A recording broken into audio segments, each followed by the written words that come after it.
पिछली कक्षा में हम अरस्तु का जो न्याय की अवधारणा है उसके बारे में पढ़ रहे थे कि किस प्रकार ने अरस्तु ने अपने न्याय संबंधी विचारों में उसे सद्गुणों से युक्त माना है, कि न्याय सद्गुणों से युक्त है और उसमें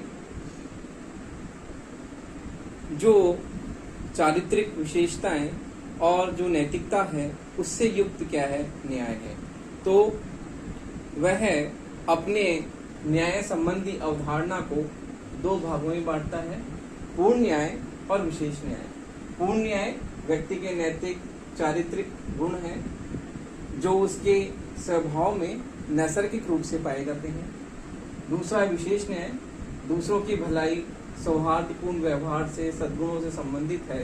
कहने का मतलब ये है कि दूसरों से जब व्यक्ति व्यवहार करता है तो उसके व्यवहार में किस तरह का जो आपसी उसके संबंध है, किस प्रकार न्यायोचित है, सौहार्दपूर्ण संबंध है उसके, अर्थात दूसरे व्यक्तियों से जब वह अपने संबंध जब बनाता है तो उसमें किस तरह से वह अपने संबंधों को न्यायोचित और सौहार्दपूर्ण तरीके से उनसे व्यवहार करता है, ये इससे संबंधित है। तो अब देखिए, अरस्तु विशेष न्याय को अपने दो भागों में बांटता है। विशेष न्याय को उसने दो भागों में बांटा है।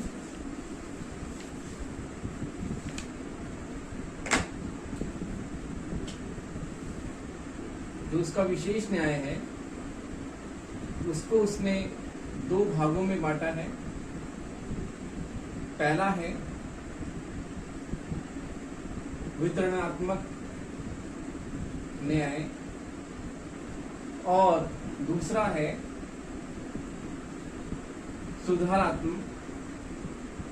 सुधारात्मक या संशोधनात्मक न्याय। अरस्तु अपने विशेष न्याय को दो भागों में बांटता है, वितरणात्मक न्याय और सुधारात्मक या संशोधनात्मक न्याय।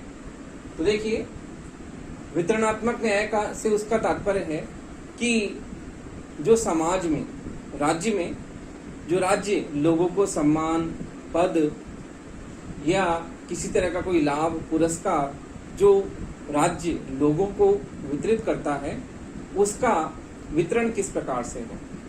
तो ये वितरणात्मक न्याय में ये राज्य अपने नागरिकों को किस प्रकार से पदों का बंटवारा करता है, लाभ, पुरस्कार, सम्मान वह किस प्रकार से अपने नागरिकों में बांटता है, उससे संबंधित है कि वह जो वितरणात्मक प्रणाली है वह न्यायोचित है या नहीं, उसमें सभी के साथ में समानता का व्यवहार किया जाता है अथवा नहीं। तो ये वितरणात्मक न्याय का मतलब है कि जो राज्य जो है वह नागरिकों के साथ किसी तरह का पदों के सृजन में, पुरस्कार के वितरण में, कोई सम्मान का वितरण करता, उसमें किसी तरह का कोई भेदभाव तो नहीं कर रहा। तो अरस्तु कहता है कि वितरणात्मक न्याय प्रणाली जो है वह बिल्कुल न्यायोचित होनी चाहिए और राज्य के द्वारा सभी लोगों में समान रूप से पदों का, सम्मानों का, पुरस्कारों का जो बंटवारा है वह बहुत ही न्यायोचित तरीके से होना चाहिए। दूसरा है सुधारात्मक या संशोधनात्मक न्याय। सुधारात्मक या संशोधनात्मक न्याय में अरस्तु ये कहता है कि जो नागरिक आपस में एक दूसरे से व्यवहार करते हैं उसमें उनका व्यवहार का जो आधार है वह ठीक है अथवा नहीं। तो यदि वो आपस में नैतिकता से युक्त, सौहार्दपूर्ण, मैत्रीपूर्ण एक दूसरे के साथ में व्यवहार करते हैं तो ठीक है। अन्यथा यदि उनका व्यवहार जो है वह न्यायोचित नहीं है, गलत है, अच्छा नहीं है, नैतिकता से युक्त नहीं है, तो अरस्तु ये कहता है कि उसमें क्या होना चाहिए, सुधार होना चाहिए, संशोधन होना चाहिए। तो इस प्रकार से विशेष न्याय को दो भागों में बांटा है, वितरणात्मक न्याय, दूसरा सुधारात्मक या संशोधनात्मक न्याय। इसमें अरस्तु व्यक्तियों के बीच में जो आपसी व्यवहार है, उस आपसी व्यवहार को सुधार करने की बात करता है, उसमें संशोधन की बात करता है। तो देखिए, इस प्रकार से अरस्तु का जो आपने चिंतन पढ़ा, वो चिंतन एक यथार्थवादी चिंतन है, और उस चिंतन में जो है हमें वैज्ञानिक दृष्टिकोण दिखाई देता है। किस प्रकार से अरस्तु अपने संविधानों का वर्गीकरण प्रस्तुत करता है, अपनी क्रांति की अवधारणा को बड़े ही वैज्ञानिक और तार्किक ढंग से प्रस्तुत करता है। उसी प्रकार से राज्य के बारे में जो भी उसका विचार है, अपने विचारों का प्रतिपादन बिल्कुल सटीक ढंग से करता है। उसी प्रकार से उसका नागरिकता संबंधी सिद्धांत, उसके दास प्रथा संबंधी सिद्धांत। तो हम जब अरस्तु को समग्र रूप से देखते हैं तो हम ये पाते हैं कि उसका जो चिंतन है वह यथार्थवादी चिंतन है। अरस्तु को प्रथम राजनीति वैज्ञानिक भी कहा जाता है, क्योंकि अरस्तु ने सर्वप्रथम राजनीति विज्ञान में वैज्ञानिक दृष्टिकोण को अपनाया। उसने तुलनात्मक और आगमनात्मक अध्ययन पद्धति को राजनीति विज्ञान में सर्वप्रथम उसने शुरू किया। इस कारण से अरस्तु को प्रथम राजनीति वैज्ञानिक भी कहा जाता है। इसी प्रकार से अरस्तु का एक प्रमुख वाक्य है कि मनुष्य एक राजनीतिक प्राणी है। मनुष्य एक राजनीतिक प्राणी है। ये भी अरस्तु का बहुत ही फेमस वाक्य है। उसका प्रमुख कथन है कि मनुष्य एक राजनीतिक प्राणी है। तो इसका तात्पर्य है कि मनुष्य एक राजनीतिक प्राणी का मतलब यह है कि मनुष्य राज्य में रहता है, राज्य में रहकर ही अपनी आवश्यकताओं की पूर्ति करता है। राज्य मनुष्य के लिए सर्वांगीण विकास के लिए बना हुआ है। राज्य में रहकर ही व्यक्ति अपना जो है सर्वांगीण विकास, शारीरिक, मानसिक, बौद्धिक, सभी तरह का विकास राज्य में रहकर ही व्यक्ति अपना पूरी तरह से कर पाता है। तो इस प्रकार से अरस्तु का यह कथन बिल्कुल सत्य है कि मनुष्य एक राजनीतिक प्राणी है। तो इस प्रकार से अरस्तु का जो चिंतन है वह यथार्थवादी है, और इसके साथ ही अरस्तु अपने संविधानों के वर्गीकरण में उसने एक चीज और बताई है। मैं आपको बताना चाह रहा हूं कि अरस्तु ये कहता है कि संविधानों में जो मिश्रित संविधान है वो सर्वश्रेष्ठ संविधान है, और जिसमें मध्यम मार्ग को अपनाया है वो संविधान क्या है? सर्वोत्कृष्ट संविधान है। अर्थात जिस संविधान में मध्यम मार्ग, अर्थात जो बहुत ही ज्यादा अमीर और बहुत ही ज्यादा गरीब, बल्कि दोनों के बीच का मार्ग जिस शासन प्रणाली ने अपनाया है, उसको वो अरस्तु कहता है कि वह शासन प्रणाली जिसने मध्यम मार्ग को अपनाया है वह क्या है? सर्वश्रेष्ठ शासन प्रणाली है। आदर्श के रूप में तो वह राजतंत्र शासन प्रणाली को सर्वश्रेष्ठ मानता है, लेकिन व्यवहार के धरातल पर उसने आगे जाकर संघीय प्रजातंत्र को बिल्कुल सर्वोत्कृष्ट यानी सर्वश्रेष्ठ शासन प्रणाली उसने माना है। तो इस प्रकार से अरस्तु मध्यम मार्ग को सर्वश्रेष्ठ शासन प्रणाली मानता है कि जिस शासन प्रणाली ने मध्यम मार्ग को अपनाया है वह सर्वश्रेष्ठ शासन प्रणाली है। तो इस प्रकार से हम यह कह सकते हैं कि अरस्तु एक यथार्थवादी विचारक है, और उसे प्रथम राजनीति वैज्ञानिक कहना भी कोई गलत नहीं है, क्योंकि उसने सर्वप्रथम राजनीति विज्ञान को जो है एक व्यवस्थित और क्रमबद्ध अध्ययन उसने शुरू किया राजनीति विज्ञान में, उसे एक स्वतंत्र विषय के रूप में उसने स्थान दिया। इसी तरह से उसने राजनीति विज्ञान को सर्वप्रथम उसमें वैज्ञानिक दृष्टिकोण का समावेश किया। आगमनात्मक, तुलनात्मक, पर्यवेक्षणात्मक अध्ययन पद्धति का उसने इसमें श्री गणेश किया। तो इस प्रकार से अरस्तु का जो चिंतन है वह व्यवहार के धरातल पर उतारा जा सकता है, और उसकी व्यवहारिकता के कारण ही उसे हम एक यथार्थवादी विचारक कहते हैं। तो देखिए, इस प्रकार अरस्तु का चिंतन हमने पढ़ा, और अरस्तु के बाद में आपके सिलेबस में अगला टॉपिक आता है एक्विनास। आपने प्लेटो पढ़ा, आपने अरस्तु पढ़ा, और अरस्तु के बाद में आपका टॉपिक है एक्विनास। फर्स्ट यूनिट में आपके 3 विचारक हैं, प्लेटो, अरस्तु और एक्विनास। तो आपने 2 विचारक पढ़ लिए, प्लेटो, अरस्तु। अब आपका अगला विचारक है एक्विनास।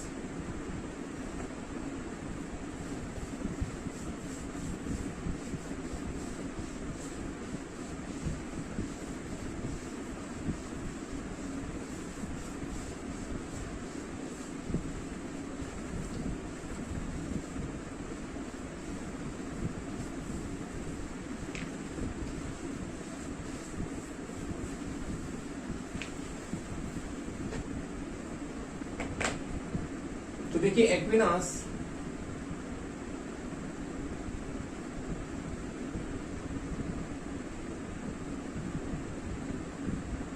आपके सिलेबस में अरस्तु के बाद में जो अगला विचारक है वह है एक्विनास। और एक्विनास को मध्य युग का ईसाई अरस्तु भी कहा जाता है। अरस्तु मध्यकालीन विचारकों में सबसे प्रमुख स्थान है एक्विनास का, और एक्विनास को मध्य युग का ईसाई अरस्तु कहा जाता है, क्योंकि एक्विनास के चिंतन में हमें अरस्तु के सिद्धांतों का उसकी झलक और ईसाई धर्म अर्थात बाइबल की शिक्षाओं का उसने समायोजन किया है। अर्थात उसने अरस्तु की शिक्षाओं, अरस्तु के सिद्धांतों में से कुछ सिद्धांतों को और बाइबल की शिक्षाओं को एक साथ उसने क्या किया है, मिलाने का प्रयास किया है। इसलिए एक्विनास को समन्वयकारी विचारक भी कहा जाता है और इसे मध्य युग का ईसाई अरस्तु भी कहा जाता है। मध्य युग का ईसाई अरस्तु।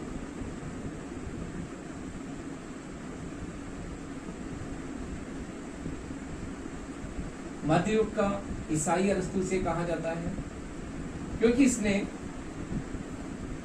ईसाई धर्म की शिक्षाओं को और अरस्तु के सिद्धांतों को, कुछ सिद्धांतों को इसने मिलाने का प्रयास किया है, इसलिए इसे समन्वयकारी विचारक भी कहा जाता है। तो एक्विनास मध्य युग का ईसाई अरस्तु है क्योंकि इसने सर्वप्रथम चर्च की शिक्षाओं अर्थात बाइबल की शिक्षाओं को इसने बिल्कुल सही माना और बाइबल की शिक्षाओं को इसने अरस्तु के सिद्धांतों के साथ मिलाने का प्रयास किया। उसका यह मानना है कि मनुष्य के जीवन के दो उद्देश्य हैं, दो लक्ष्य हैं, एक लौकिक सुख की प्राप्ति और एक दूसरा है पारलौकिक सुख की प्राप्ति। तो एक्विनास ये कहता है कि लौकिक सुख की प्राप्ति के लिए तो राज्य है, जबकि पारलौकिक या धार्मिक सुख की प्राप्ति के लिए या यही लौकिक सुख की प्राप्ति के लिए क्या है, धर्म, चर्च, बाइबल। तो ये कहता है कि मनुष्य जीवन के दो सुख हैं और उन दो सुखों की प्राप्ति अर्थात लौकिक सुख की प्राप्ति मनुष्य को राज्य के द्वारा प्राप्त होती है और पारलौकिक सुख की प्राप्ति मनुष्य को धर्म, चर्च, बाइबल के द्वारा प्राप्त होती है। तो इस प्रकार से अरस्तु की तरह ही वह मनुष्य को विवेक प्रधान मानता है और विवेक प्रधान मानने के साथ साथ वह यह भी मानता है कि मनुष्य विवेकशील प्राणी है, बुद्धिशील प्राणी है और उसके साथ ही उसका यह भी मानना है कि मनुष्य विवेकशील तो है लेकिन उसके साथ ही वह उसके लिए राज्य को आवश्यक मानता है कि राज्य व्यक्ति के लिए अपरिहार्य है, क्योंकि राज्य के बिना हम व्यक्ति के कल्याण की कामना नहीं कर सकते और व्यक्ति अपना कल्याण अर्थात उसका जो भी विकास है वह राज्य में रहकर ही पूरा हो सकता है। तो देखिए अरस्तु की तरह ही वह भी लोक कल्याणकारी राज्य की बात करता है। वो कहता है कि व्यक्ति के लिए राज्य नितांत आवश्यक है, क्योंकि व्यक्ति राज्य में रहकर ही अपने भौतिक सुखों की प्राप्ति उसे राज्य में रहकर ही होती है राज्य में रहकर ही उसका सर्वांगीण विकास होता है, उसका नैतिक, बौद्धिक, शारीरिक, मानसिक पूरा विकास, सर्वांगीण विकास उसका राज्य में रहकर ही पूरा होता है। क्योंकि राज्य व्यक्ति को ऐसी दशाएं व्यक्ति के लिए क्रिएट करता है कि उनमें रहकर व्यक्ति अपना विकास कर सकता है। अर्थात व्यक्ति के लिए राज्य ऐसे अवसर आयोजित करवाता है जिन अवसरों का लाभ उठाकर वह अपना सर्वांगीण विकास कर सकता है। तो इसलिए अरस्तु की तरह वह व्यक्ति के लिए राज्य को अपरिहार्य मानता है, आवश्यक मानता है कि राज्य व्यक्ति के लिए बहुत ही जरूरी है। तो इस प्रकार से हमें ऐसा लगता है कि उसने चर्च और अरस्तु को मिला दिया है। तो देखिए किस तरह से वो ये मानता है कि चर्च की सत्ता, अर्थात वह चर्च की सत्ता की प्रधानता को, चर्च की सत्ता की प्रधानता को स्वीकारता है।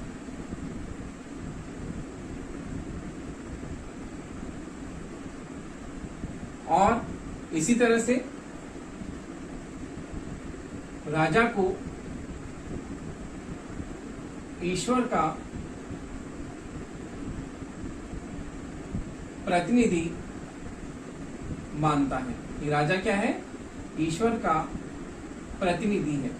उसमें दैवी अंश है और दैवी अंश होने के कारण वो राजा जो है वह प्रजा के कल्याण के लिए कार्य करता है, क्योंकि उसमें ईश्वरीय अभिप्रेरणा, अर्थात ईश्वर उसको प्रेरित करता है प्रजा के कल्याण करने के लिए, और वह ईश्वर का प्रतिनिधि है। तो इस प्रकार से एक्विनास चर्च की सत्ता को स्वीकार करता है कि चर्च सर्वोपरि है, और राजा को ईश्वर का प्रतिनिधि मानता है। तो इस प्रकार से वह चर्च की सत्ता को, अर्थात धार्मिक सत्ता को, धार्मिक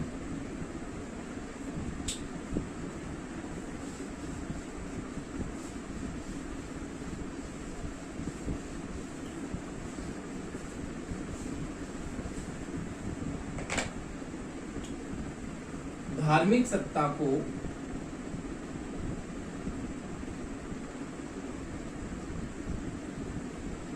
राजनीतिक सत्ता के साथ, धार्मिक सत्ता को राजनीतिक सत्ता के साथ मिला देता है।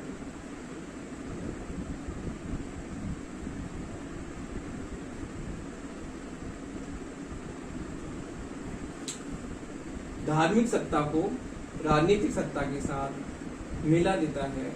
इस प्रकार से अरस्तु राजनीतिक यानी लौकिक सत्ता को, जो धर्म की सत्ता है, उसके साथ मिला देता है। वह यह कहता है कि राज्य जो है वह धर्म से चलता है और धर्म सर्वोपरि है, अर्थात धर्म और राजनीति को एक साथ मिला देता है। जबकि मैकियावेली धर्म और राजनीति के पृथक्करण की बात करता है कि धर्म अलग विषय है, राजनीति अलग विषय है। इसके बाद हम आपका अगला टॉपिक मैकियावेली आएगा आपकी यूनिट सेकंड में।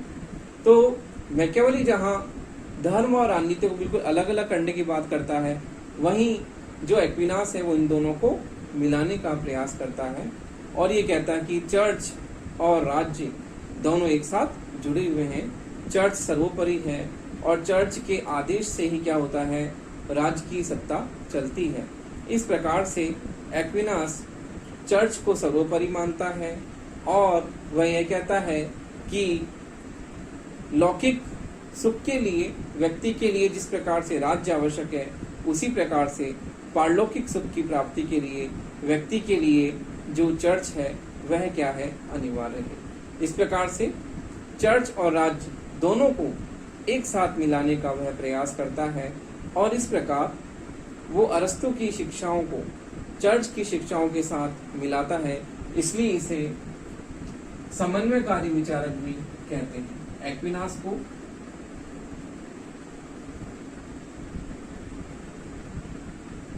समन्वयकारी विचारक भी कहा जाता है, क्योंकि ये अरस्तु के सिद्धांतों को, उस सिद्धांतों को ईसाई धर्म की शिक्षाओं से बाइबल के साथ मिलाने का प्रयास करता है, इसलिए उसे समन्वयकारी या संतुलनकारी विचारक भी कहा जाता है। देखिए, एक्विनास की प्रमुख पुस्तक है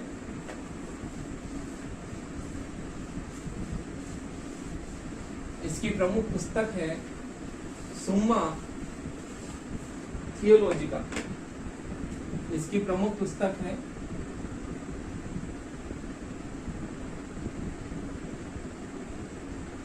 सुम्मा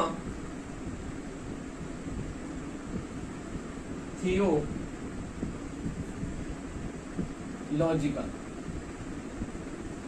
ये एक्विनास की प्रमुख पुस्तक है, जिसमें उसने अपने राजनीतिक दर्शन को जो है बहुत ही व्यवस्थित ढंग से उसने प्रतिपादित किया है।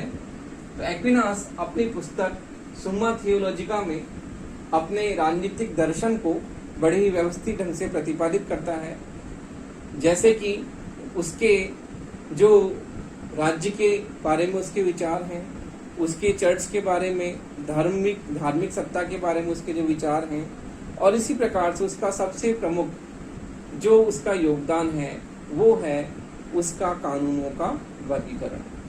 तो अरस्तु कानूनों को 4 भागों में बांटता है: शाश्वत, प्राकृतिक, मानवीय और दैवीय। शाश्वत, प्राकृतिक, मानवीय और दैवीय, इन 4 भागों में अरस्तु का कानूनों का वर्गीकरण है, जो हम आगे डिस्कस करेंगे। तो एक्विनास जो है उसका ये कानूनों का वर्गीकरण बहुत ही महत्वपूर्ण है, और उसकी पुस्तक में उसके कानूनों के वर्गीकरण में बड़ा ही विशद और व्यापक रूप से उसका विश्लेषण प्रस्तुत है। जिस प्रकार से उसके राज्य संबंधी, चर्च संबंधी उसके विचार हैं, उसी प्रकार से कानूनों के वर्गीकरण संबंधी विचार भी उसके बहुत ही महत्वपूर्ण है। तो देखिए, अब हम बात करते हैं एक्विनास के कानूनों के बारे में कि एक्विनास ने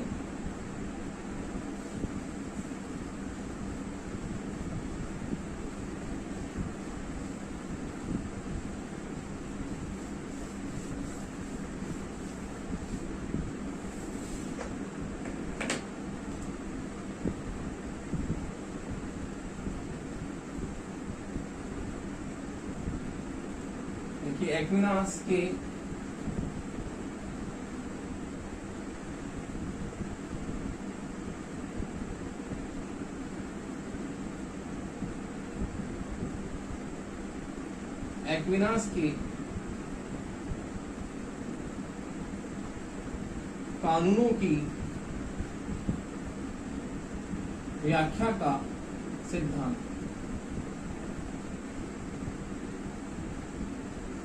एक्विनास किस प्रकार से कानूनों की व्याख्या करता है और कानूनों का बड़ा ही विशद और व्यापक ढंग से उसने विश्लेषण प्रस्तुत किया है, जो कि एक्विनास की राजनीतिक जगत को बहुत ही महत्वपूर्ण देन है कि एक्विनास ने बहुत ही विस्तृत और व्यापक ढंग से कानूनों का वर्गीकरण, विश्लेषण प्रस्तुत किया है, और उसके जो कानून संबंधी विचार हैं, आगे जाके हॉब्स, लॉक, वो विचारक भी इससे प्रभावित हुए हैं, और उन्होंने भी, क्योंकि हॉब्स ने भी कानूनों की बहुत ही सटीक व्याख्या करी है, बड़ा ही व्यापक और विशद विश्लेषण हॉब्स ने अपनी किताब लेवियाथन में प्रस्तुत किया है।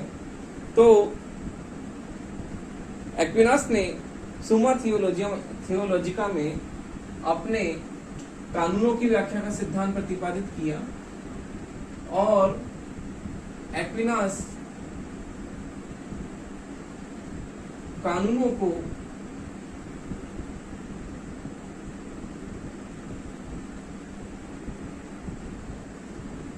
4 भागों में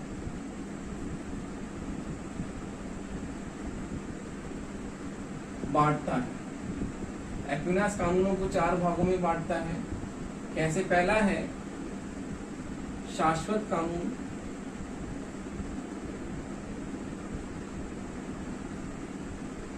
दूसरा है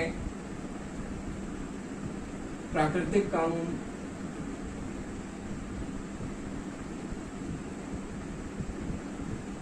तीसरा है मानवीय कानून और चौथा है दैवीय कानून।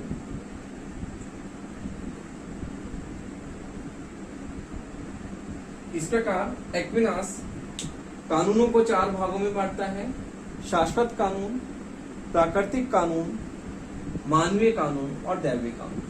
तो अरस्तु का यह कानूनों का वर्गीकरण बहुत ही महत्वपूर्ण है और कानूनों के वर्गीकरण में जो एक्विनास का योगदान है वह राजनीतिक जगत में बहुत ही महत्वपूर्ण स्थान रखता है कि उसने एक्विनास ने कानूनों को 4 भागों में बांटा: शाश्वत, प्राकृतिक, मानवीय और दैवीय। तो देखिए अब हम इसके बारे में बात करते हैं, एक एक कानून के बारे में बात करेंगे कि शाश्वत कानून में क्या है, प्राकृतिक कानून में क्या है, मानवीय में क्या है और दैवीय में क्या है। तो देखिए शाश्वत कानून सबसे पहले हम लेते हैं। एक्विनास शाश्वत कानून में किस चीज को लेता है? एक्विनास देखिए पहला जो है शाश्वत कानून की बात करते हैं हम।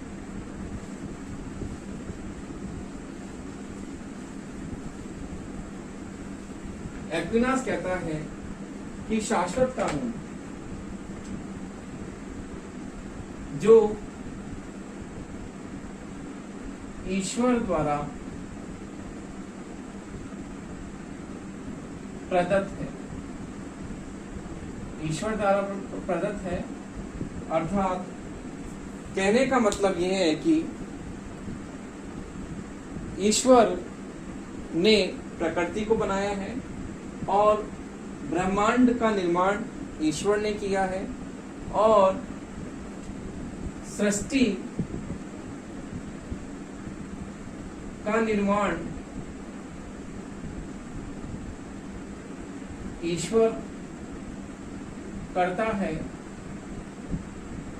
और उसकी बनाई हुई सृष्टि में, उसकी बनाई हुई सृष्टि में पशु, वनस्पति और अन्य चेतन अचेतन जगत सब ईश्वर के कानून द्वारा ही संचालित होता है। तो ईश्वरीय कानून में वो कहता है कि सृष्टि का निर्माण ईश्वर ने किया है, ब्रह्मांड का निर्माण ईश्वर ने किया है और सृष्टि का रचयिता ईश्वर है और ईश्वर सृष्टि का निर्माण करने के लिए चेतन और अचेतन जगत पर वह क्या करता है?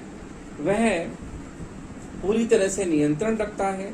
पशु, पक्षी, मनुष्य, पेड़ पौधे, जो भी चेतन और अचेतन जो जगत है, अर्थात जो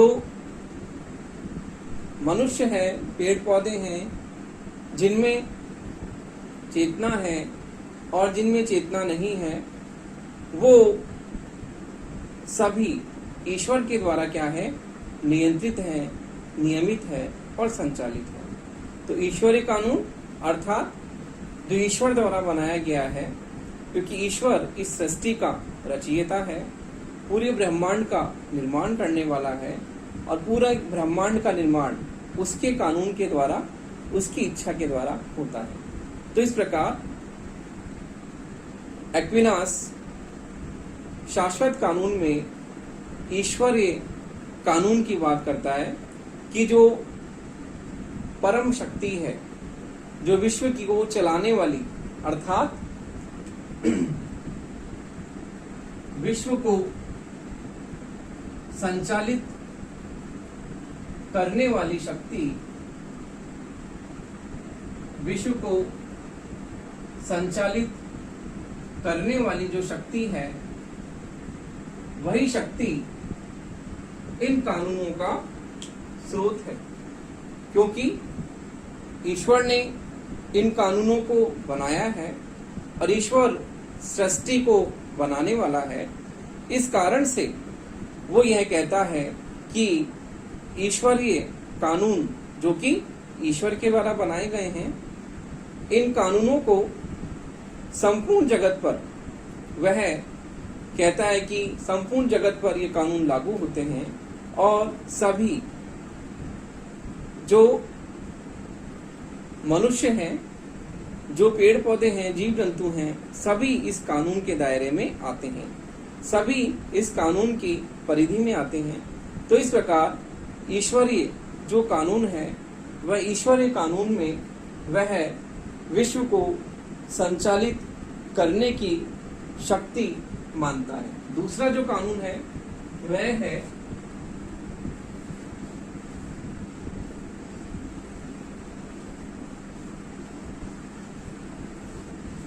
दूसरा कानून है प्राकृतिक कानून। दूसरा कानून प्राकृतिक कानून।